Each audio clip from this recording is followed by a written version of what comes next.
So what made you guys shift gears? When did that happen? And is any sort of lack of urgency in doing that sooner costing us now?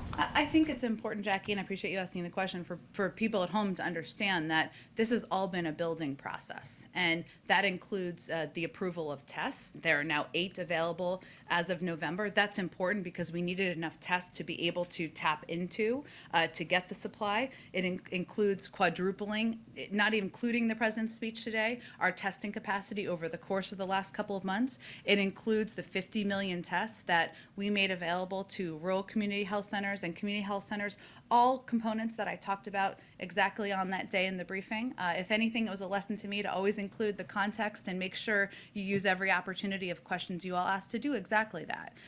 But today, what the president is announcing, and this is again to Jeff's question and to yours as well, to be clear, we're not sending a test to every single home in the country. We are providing an opportunity, another opportunity or ability for people to, an important one, go on a website and request a test if their preference is to get that test to their home. Not everybody will do that, but we want people who want to do that, who want to get tested, who want to request tests that way, to have that ability to do.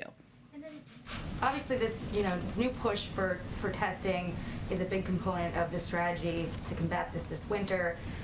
But is there any concern that there hasn't been enough focus also on therapeutics, given that you have vaccines in other parts of the world that don't offer any protection against Omicron? We're lucky in the U.S. that Pfizer and Moderna do, but this is a virus that's spreading in all parts of the world. We saw it pop up here, and then just in 3 weeks, it's the dominant strain. You're absolutely right, Jackie. The vaccine, not the vaccine, I'm sorry, the virus does not see borders, and obviously fighting the virus, getting the virus under control is going to require getting it under control globally.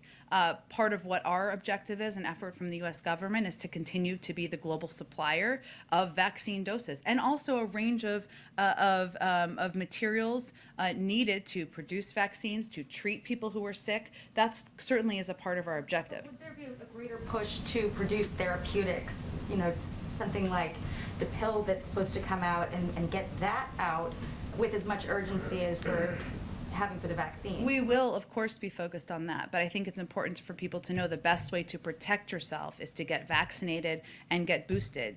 And that is the most effective step that any person living in the United States or around the world can take, and that is what our priority is on.